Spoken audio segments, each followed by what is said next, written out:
நம்ம பெரியவர் போட்டுறாரு உனக்கு நிறைய. சரி வா அப்படியே. ஐயா யாரு இது? என் பையன் திருளுக்கு வந்ததுன்னா பிடிக்குது.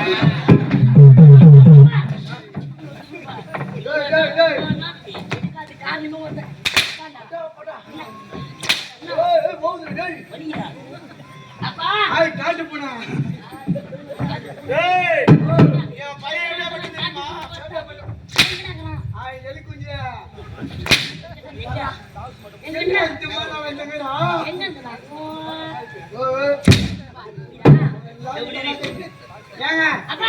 பையன்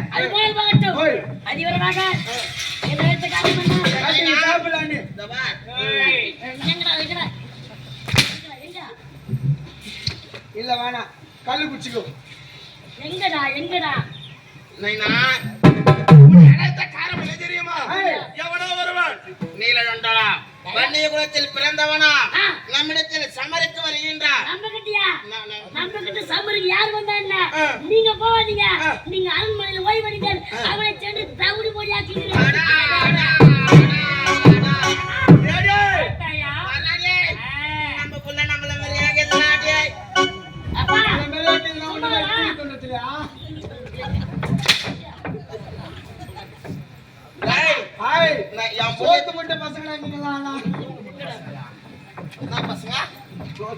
சோத்து முட்டியா சூத்து முட்டியா நீ மட்டும் அடிக்காத. ஏன்னா கும்பிகை தூக்கி தலைமையில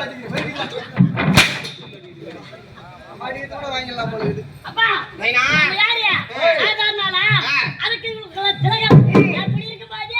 எவனா நீலகண்டனா அவங்க சமூக நீங்க போறீங்களா? நீங்க போறீங்களா? நான் போல. அதனால என்ன பண்ண போறீங்க? நீ என்னதுங்கற நைனா? அப்பா போயா போயா ஒரே கசக்கு ஒரே அடிதான் ஒரே அமுக்கு. அன்றைக்கு ஒரு ஆபத்து என்றால் அது எனக்கு அந்த ஆபத்து தான். போதே போறேன் அடி அடிக்கிறேன். பணத்தோடு நான் இங்க வரேன். சொன்னா கேளுங்க வேணாங்க. இவனே ஒரு பிசுக்கு இருக்கிறான். அவன் வேற பிசுக்குன்றானா? வயதிலே அக்னியை வென்றவன். அம்மா கொசு மாதிரி நீ அவனுக்கு. அடா போடா. என் முள்ளை பத்தி உனக்கு தெரியாது. ஆளு பார்க்கதான் கொள்ளும். ஆளை பார்க்கத்தான் பிசுக்குன்னு இருக்கான். சின்ன பையன் 5 வயசு பையன் அப்படிதான் இருப்பேன் நானு. என்ன பாக்குறா? என்ன பாக்குறா? மனுஷங்க ஒரே அடிதான். ஒரே அடிதான். ஒரே அடி அடிக்கிற. நல்ல செய்தி. நான் உனக்கு எல்லா சான்ஸ் சொல்லிக்கிறேன். என்ன செய்தியா? ஒண்ணே நான் வருவேன். அப்படி இல்ல அவன் பொணத்தை நான் இங்க அனுப்பி வைக்கிறேன். அப்பா என்ன வெறுங்கையில போட்டா?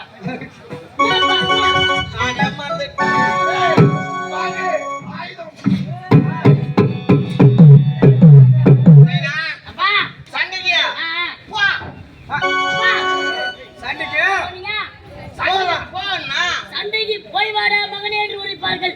சண்டைக்கு போறியா?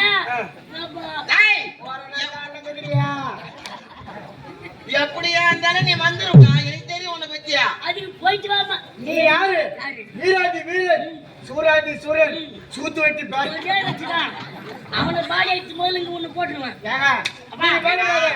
எப்படியா இருந்தாலும் அரக்கர குலத்தில் பிறந்தவர்கள் நாம போறது